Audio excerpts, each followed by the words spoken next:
Updated subclass tier list for 2023. A lot's changed over the last 6 months since we did this. So we're joined by Aegis Relic today and Saltagreppo. Aegis, if I'm not mistaken, you own like multiple speedrunning world records for raids, right? Yeah, we have half the raid records in the game, yeah. And then we also have Salt, who just secured his 4th world's first title. It's insane, man. So congrats again. Yeah, if you want Nerfagreppo takes, you can find him over on Twitter, where he argues with the general public on a daily basis. Now, before we dive into the tier list, I want to thank Factor for sponsoring today's video. Too busy to cook this fall? Between work, family, football, the holidays, gaming, and everything else you've got going on in your lives, it's hard to find time to cook and make sure you're eating well in the process. But with Factor, you can skip the trip to the grocery store and kiss the chopping, prepping, and post-meal cleanup goodbye. Factor's fresh, never frozen meals are ready in just 2 minutes and have fantastic flavors and the nutritional quality that you need to help you crush your fitness goals. And since they're so easy to make, you can easily heat one up while waiting for your fire team to sort out their fashion mistakes. Between my wife's new job and my crazy content schedule, Factor's been an amazing addition to our daily routine that helps us stay on track. So what are you waiting for? Head to factor75.com or click the link below and use code ABOVE50 to get 50% off your first Factor box. That's code ABOVE50 to save 50% off your first box. Thank you to Factor for sponsoring today's video. Now let's get back to the tier list. Let's do... How about Void Hunter? I guess if we're talking raw speedruns, Void Hunters are largely their role's been subsumed by other subclasses because the need for invisibility is largely kind of out of the picture when it comes to doing high risk, high reward type of strategy. But of course, Void Hunter does have Tether. Tether is useful in that it is the only universal 30% debuff that is guaranteed at any distance. There are certainly some bosses, like for example, Sanctified Mind, where teams are kind of encouraged to do damage by a certain area. And so you don't really want a tracker on that boss because he's so far away. And there are certainly circumstances in endgame content where you would want a Tether. I think I put Tether somewhere in the middle, like I guess in this tier list would be at something like A or B tier, mostly because I think that offense is the best defense. I mean, it kind of naturally makes sense from a speedrunner angle. That offense is the best defense, and Void Hunter's best offense is Gerfalcon's. It's weapon reliant, so it's not entirely an ability gameplay loop, and it's also just not that potent. Like when you look at all the stuff we have in the sandbox right now, Strand Titan, Solar Titan, Solar Warlock, all of this, or Arc Hunter even. Like there's nothing that it just pales in comparison. You know what I'm saying? So for sure. The one thing I will say for Void Hunters, I feel like it has a lot of variety. Like the base subclass is so strong, you can run like so many different things with it. For solo, like it is really good, and I think in terms of like an entry point to PvE, like for players if they're looking for just like a class where you can take it slow and steady and clear, like whether it's like solo lost sectors, you're farming out new stuff, or you're going into GMs for the first time. Like I think if you're a player that's going into LFG, for example, and you're running GMs trying to get like the weekly adept or whatever, like Invis can absolutely carry you, and Tether is very, very strong in raid settings, like you said, is just like that 1000% guaranteed debuff. I think it's like a high A subclass, maybe low S, but it would be on the lower side of S. I don't know how you feel about it. I would say the Salt. exact same. Salt, why don't you we'll leave that there for A for now, and then Salt, why don't you pick a subclass to talk about next? All right, let's just do it then. Let's pick well. S plus. That's it. Nothing else to say. Do we need to talk about this one, guys? I honestly, and it's deserving of that, because I do think there are some other subclasses on this list that are S plus as well. But I think Well's just in its own tier, like by far and above, which is like the most obvious thing to say. Yeah, I mean, if we're talking like a holistic look at subclasses here, Well of Radiance, we're talking about just the super here. Like, just remember, like the people that are watching this, remember, we're talking about just the super. If Well was literally just an ability list, grenade list, class ability list, melee list subclass with just Well, it would still be extremely good. But we're talking about a subclass that is the easiest access to tier 2 restoration. It has Sunbracer solar nades. It's probably the best subclass for Senno in general. You have Touch of Flame healing grenades. You have Phoenix Dive Empyrean restoration. This thing is insane. Like it's even without Well alone, or the neutral gameplay of the Dawnblade class, subclass by itself, would already be an insanely great subclass. And you have both of them on one subclass. I personally don't really like Well breaking. because I feel like it's just completely random. Like whether Crota breaks it in choose lamps or in forward is just random. I don't like randomness during fights. I agree with that. Or even when like you do Master Templar, it either breaks or it doesn't, even if you place it on the same spot. So like not very great. I would rather it like be unbreakable but actually more balanced. You're saying reduce it down to like 15% DR, but make it not a breakable super. I'm gonna change my opinion. I'm gonna move Void Hunter up to S. I think it'll end up being a low S tier subclass just because I don't think it offers like the offensive playstyle that some of the other top subclasses do with survivability built into it. But yeah, that's where I'm gonna stand on it. I think I'll pick the next subclass, and I think it's gonna be one that will like.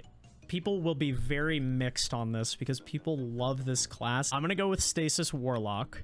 I knew we were gonna say that. Yeah. When you said people love it, And, I was certain. dude, people love Shadebinder. It's unreal. And to be fair, like I do, it's fun. Like the Osmiomancy gauntlets are, you know, it's fun to like free stuff and like have that power fantasy. But right now, I feel like Stasis in general is just lacking like across the board. I guess like crowd killers, right? So like with other subclasses, you have Volatile, you have Jolt, you have Ignitions, you have like all these other things that do such crazy amounts of damage and they can clear like a portion of a room with the click of a button. Whereas like you have Shatter with Stasis, but it's not nearly as potent. The other thing in terms of CC, like Strand does what Stasis does better because when you suspend a barrier, they can't shoot back. They don't heal. But when you slow and then shatter like a barrier, for example, they can either instantly barrier back up or like an unstop will just start shooting you again. So I guess if I had to put Shadebinder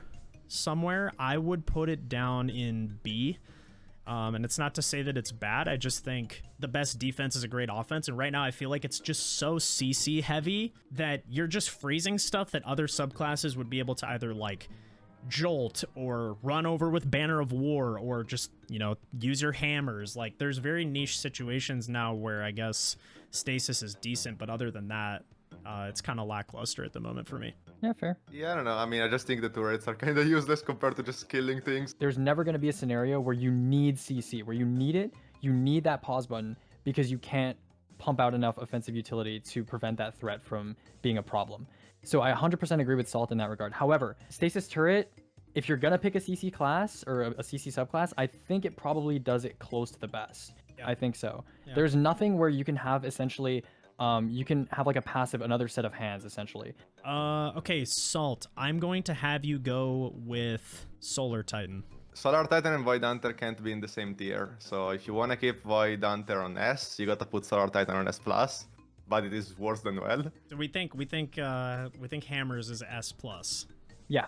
I think so. Even after its nerfs, I think so. It is crazy. Like you literally just like cannot die. Like you have to play so poorly. You have your Bonk Hammer, which is of course broken. Then you have Healing Nades, which are broken. And then you have your Super that now gives you like 80% DR or something absurd. So you have like 3 panic buttons in that class. Yep. Your Hammer chunks more than most special weapons, right? I don't think there are any downsides to running that subclass. You have Permanent Radiant, obviously. I went ahead and made an S++ tier for well. I do think, as silly as it sounds, I do think it just belongs in its own tier. Aegis, what do you want to cover next? I'll let you pick. You know, it happens to be the first one in the tier list I'm looking at, so let's do Gathering Storm, which is Arc Hunter. Yeah, Arc Hunter. I don't think it's as potent as Solar Titan overall, but I think it deserves to be in the same tier. Like on the lower part of the tier, I think it deserves to be an S tier. I completely I think agree. It really does. Obviously, one of the highest just like burst damage supers in the game, like Gathering Storm's insane in its own right, especially when you pair it with Star Eater Scales. It's just a crazy versatile subclass. Assassin's Cowl comes to mind like right away. Arguably one of the most busted exotics in the game, kind of like what I would say is, you know, the Syntho equivalent for hunters at this point, especially for like endgame stuff. My list looked the same as yours, but I have Void Hunter on A and I have Arc Hunter on S. I don't think Arc Hunter is as good as Solar Titan in general for like versatility.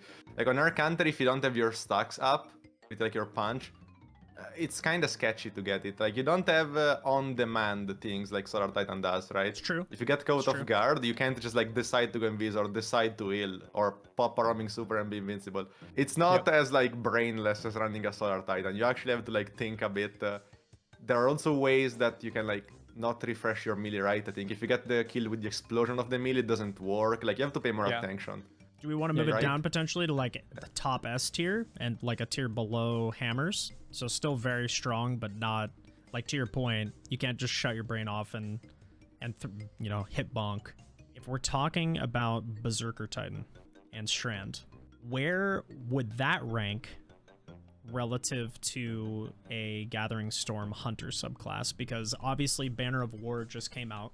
I will put it overall in the same tier as Bonk anyways, because like Strand Titan does have more damage. Yeah, I just don't think it's as easy to use, it's not as versatile. It doesn't have the same utility as of like giving Radiant. It does have Sever though, and Sever is crazy. Like, Sever's the fact that you could melee Crota on day one and Crota will do 40% less damage is insane, because it will make your well not break, right? Yep. Many teams didn't think about it, but it's crazy. It's very true. Yeah, I'm pretty much more of the same opinion. I would say Berserker, I would say overall belongs below Sunbreaker, because I view personally Berserker to be more of like a damage specialist. Like, yes, it does have some sustain options in Woven Mail, has damage reduction in Sever. But I just don't like Salt said, like, its hammer is so brain dead to create areas of restoration using sunspots. You have your hammer on demand, whereas on Strand Titan, you either have to rely on grapple melees or you have to rely on a melee cooldown, which, you know, nothing beats a literal infinitely refreshable powered melee on Solar Titan. Everyone says, oh, Strand Titan is so good because of Banner of War, but I really don't think Banner of War is like the crazy part. I think the crazy part is Woven Mail. Like, I think we should point that out. Like, Woven Banner Mail. is crazy, but if you didn't have Woven Mail being 55%, it would not be that crazy. You very wouldn't true. go just melee everything without caring, right? Yeah, So of course. Yeah. I guess we should like point that out for Strand Titan. It's not only Banner that's crazy. It's like a combination of the two things, I guess. It's a very good Yeah, point. the healing pulses and the DR. Yeah, for sure. I think we pick a Warlock subclass, and I'm gonna go with Voidlock for the next one. Where I stand on it is I think it's really solid. It's viable in just about everything, but it's not the best in anything. Devour's obviously great. There's a lot of options you can run with a Void Warlock. However, I think Nova Bomb is in desperate need of a buff. It's unbelievably underwhelming in its current state. Nova Warp's okay, I guess, like for ad clear, but we like you said, we're like not really in that meta where you need to be relying on supers for ad clear. That's much more like been defaulted to heavy weapons with how ammo economy works nowadays. Obviously, Devour's very good, but I think there are classes that do what Void does slightly better. I think I would put it on A overall, because cannot be on the same tier as our counter, I guess, but Yeah, I agree. it's like a solid subclass. There is less of a reason to select a subclass because you have a damage super now.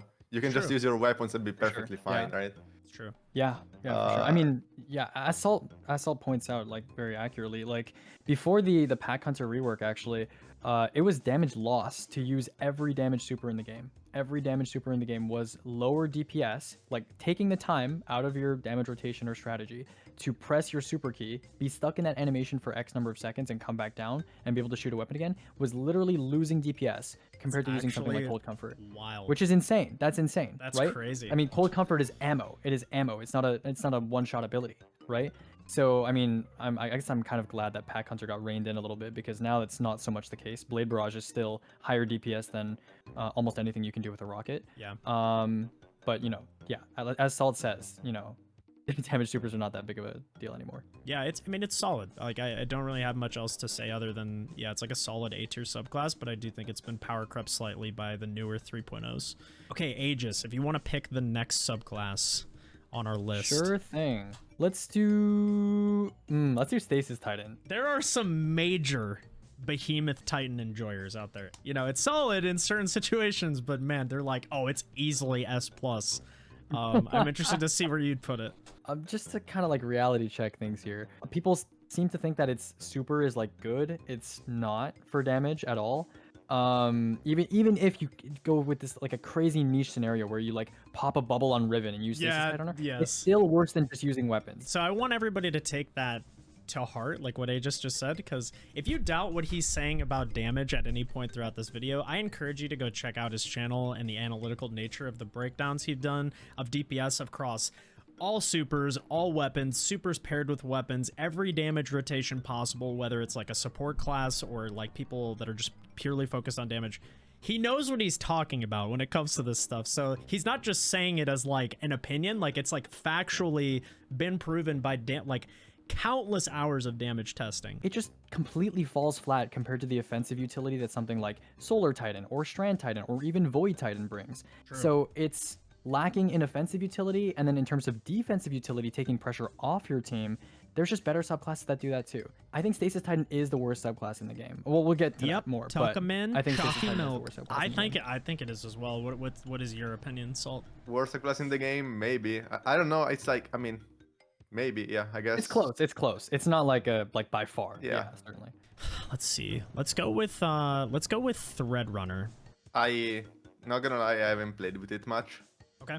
That's fair. So I definitely wouldn't put it on S. It's probably either A or B. I don't think you really have much utility after the suspend nerfs. It's like that Strand I completely agree with. I do think nerfing suspend made sense because 13 seconds was crazy, right? Yeah. Maybe there was like an in-between to it between 13 and 3, right? I think they overtuned the nerf significantly. Which, I don't know, maybe it's better than Shadebinder, but I'm not sure. It will be like a low A because I also think it's worse than like running a Void Lock overall. I would agree. Definitely. I think the new aspects like pretty fun. Yeah, it's actually pretty good. Beyblade thing, it's pretty good. And also like the Moth Keeper wraps are like surprisingly fun to use with like the overshields and things like that you can accomplish now for survivability. I'm gonna probably surprise some people here. I think Threadrunner's in C. I think Threadrunner's in C. It's probably either the second or third worst subclass in the game. Silk Strike is just a non-starter as a super, in my opinion. It doesn't really have anything special going. I think Strand Hunter is actually probably the closest you could get to a subclass that is like has nothing really special going for it, to be honest with you. Yeah, I mean, for sure. Right now I ended up putting it on Aeg B. I think instead of low A, but I think that's fair. Do you think, my question to you guys, do you think Shadebinder or Threadrunner Hunter is a better subclass at the moment? Shadebinder. I think Shadebinder is. I think Strand Hunter because the super is actually good. We've only done one arc subclass so far, so let's go with one of the arcs. I'm gonna say, let's go with Arc Warlock. All right. This is one, and this is a point I wanted to make very clearly. This was my lowest rated subclass at the launch of Lightfall. So this was coming just out of the Elemental Well meta with Heart of Inmost Light. And this was like just after storm grenades were nerfed. So now it's much more of a pulse grenade meta because of ionic traces and ability regen when picking them up. I think this is going to be representative of another shift from your original list, especially because a lot of people last season saw the power of Vesper Stormcaller in GMs. Okay, don't get me wrong, that was also very, very influenced by the electric armor artifact mod that gave everyone like an insane amount of DR while you're amplified, and Arc Warlock is almost always amplified. That being said, I think Vesper's change was really, really beneficial and really plays into Stormcaller well enough, I would say, that it's actually viable for endgame content. I'm not going to say that it's anything crazy. It's certainly not. Its abilities are nowhere near as potent. Like, its supers are just okay, and its like nades are just fine. And, you know, Arc Souls are great. You know, they're pretty good, I would say. But, you know, it's nothing like S tier. I think A tier, like low A tier, maybe high B tier is, I think that's fine for Arc Warlock. Yeah, I think A tier for sure. Maybe buying the Void Lock. It depends on the scenario, right? Because I feel like in a solo GM, Arc Warlock is better. But aside from that, I feel like you probably have way more utility on Void, both for like a solo low ban or even like a raid. Because Void can debuff, Arc can't. Yeah. So I lean towards low S personally. Oh, okay. A changed man. I'm a Fallen Sunstar enjoyer. I also love Vesper. Vesper's great too. Definitely more for like, you know, tough GMs where you need to get in the face of enemies and like blind them and have like your rift up a lot. I don't know. I think it's just gained a lot of value. So like we could totally differ on this one. I'm gonna put it low S. I think it's seen a huge come up like since all those sandbox changes, but it's definitely not like, you know, in the top 5 or anything like that. Dude, think about that. The glow up is crazy. You went It from is. the worst C to subclass S. to an S. Yeah. I mean, the glow up is crazy, right? It's nutty. Dude, I will say, like, in terms of fun factor, that's got to be one of my favorite subclasses to play. Void Titan. I'm very curious to see where you guys land on this one, because I think it's in kind of an interesting spot. For me, it's low S. Interesting. Definitely better than Void Warlock. Oil is still unbelievably crazy with it, so... What are the main draws to the subclass for you? It's not as easy to survive with it as a Strand or Bonk Titan, obviously. So, like, there are very few situations where you will pick it. It's still, like, good. Like, if you want to, like, clear a room without going in, spamming, like, vortex grenades like crazy, it's very good. Yeah, I think Sentinel's kind of, I don't know, I feel like in my head it's constructed very well, it's designed very well as a subclass. Like all the aspects really make sense and really fit into the class identity, like power fantasy you were mentioning earlier, but the ability spam is just not as potent as most of the upper half of this tier list, right? Especially in today's state. And with post nerf oil, the uptime is even worse now. So yeah, I would personally put Sentinel probably low A or high B. I'm leaning more towards high B, to be honest. I agree. I think I don't know, maybe it is high B as it stands right now. Like at least it's got something going for it. I don't think the stuff in C have anything going for them, so it's got something. I'm gonna leave them both in A tier for now. They need like a little bit of a buff, like to one aspect of the subclass, especially the supers. I think are just the part that's like really letting them down, because the neutral game's pretty strong on both. Let's move on. We have 2 hunters remaining, so I think we do one of the hunter subclasses next. You know what? Let's just do gunslinger. Let's do gunslinger. I feel like it has to be S due to just how good Gold is, and having healing nades. It's solar, so it can't be anything less than S because it's solar.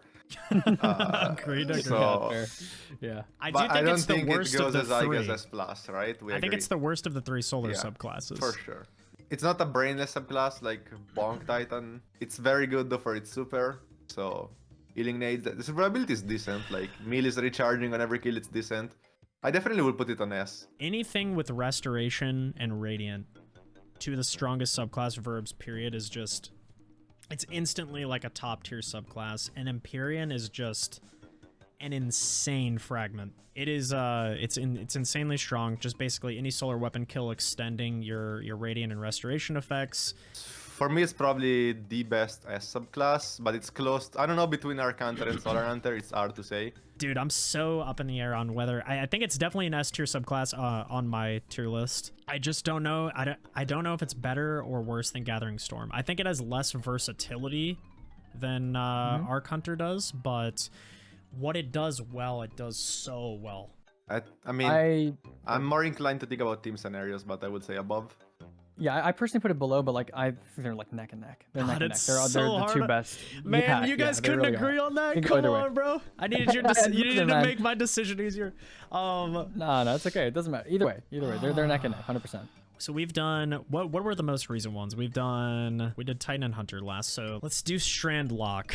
And Broodweaver I've not played nearly as much as the other subclasses. I have dabbled. In terms of Broodweaver, Threadlings, like Salt mentioned earlier, kind of a letdown. They really need another buff, especially Threadling Grenade. But I would say, you know, Broodweaver is great for damage. Broodweaver is like the damage subclass. It has a super that's the best damage super on Warlock.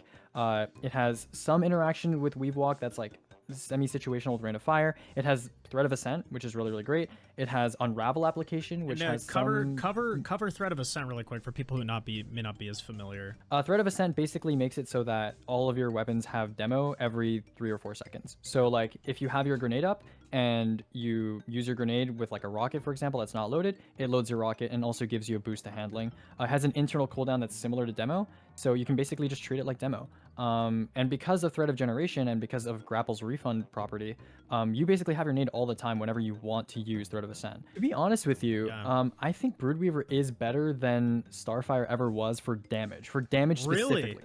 I think A. In my tier list. So on your tier list, it would probably be like low S or something like that. I have it low A. I have it just above Stormcaller because I have that on A, and below Nova and Void Hunter, which I also have on A. So I do think it's literally just a DPS specialist. Like, it has some fun interactions. It might be slightly stronger than Hunter now, I guess, but it's pretty close. Where would you guys, so where would you put it above or below? I know Aegis said above, like Nova and Bubble. Where would you put it, Salt? Would you put it below those or above it? I have it below those, because you also have to consider that it can miss. Like, it will miss. Wait, for Ascent?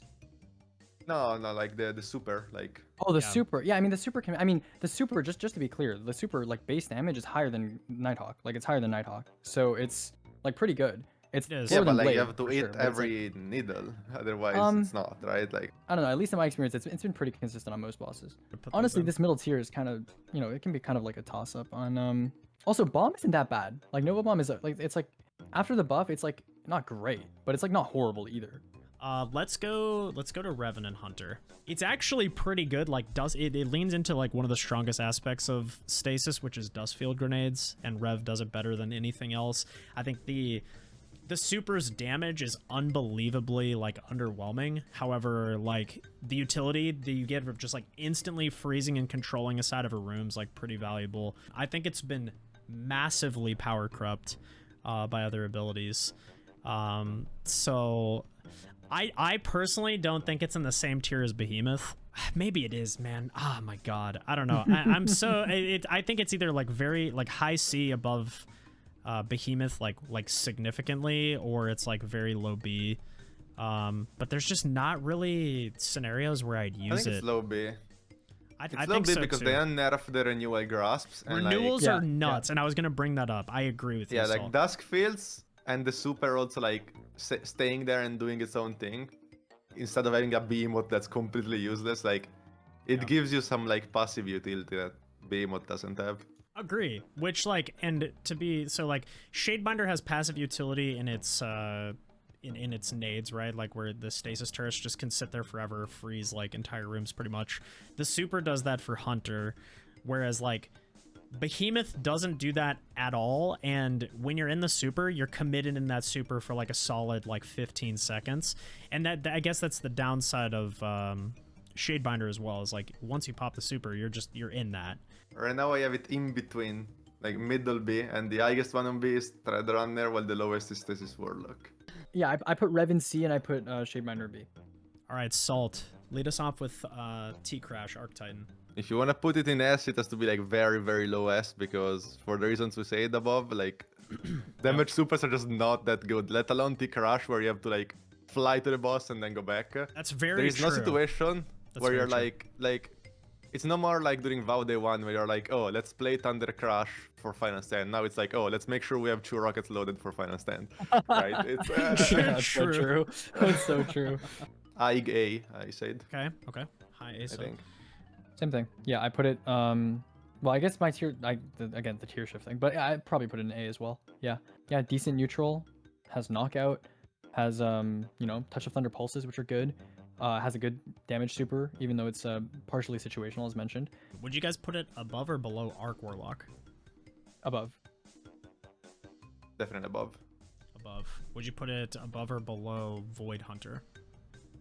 Void Hunter's in the lower tier for me, so I put it above. Interesting.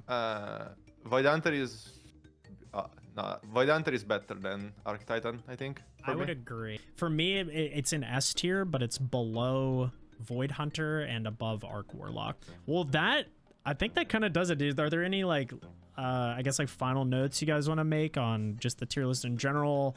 Overall sandbox notes you guys would want to like, or changes you would want to see, or anything else? If I have to give some like generic thoughts after all this, I'd say overall I would like damage supers to be more impactful compared to your weapons. Like I want the choice of using a damage super to be like, okay, that's important. I don't want to just be able to run 6 wells and be fine in a day 1. And right now you can, right? I agree. So they need to shift more the difference between weapon damage and super damage, I think. I think I'd like to reiterate something you said earlier. None of these, this tier list by no means like saying that any of these classes or subclasses are unplayable, or that they're like, it's maybe suboptimal, but none of them are unplayable. And we're fortunate enough to be in a time in the Destiny sandbox where most of your gameplay just comes from, you know, how you play and like how you use your weapons and how you choose to use your abilities, and like what actual abilities you have are not not that important, especially with how good our weapons are these days. True. So, you know, it takes it with a grain of salt. You can still play whatever you want. Yeah, Destiny players are eating good. I mean, they're going to touch on stasis, which is like most of what's occupying our bottom tiers. So That's true. if they just handle that, I mean, we're moving in a good direction, right? So, well, guys, make sure you follow both Aegis and Salt. Thank you guys again. Seriously, for taking the time. I know it's like middle of a Sunday, so I know for Salt it's getting late over there, so I appreciate you worries. both very much, and I appreciate the discussion.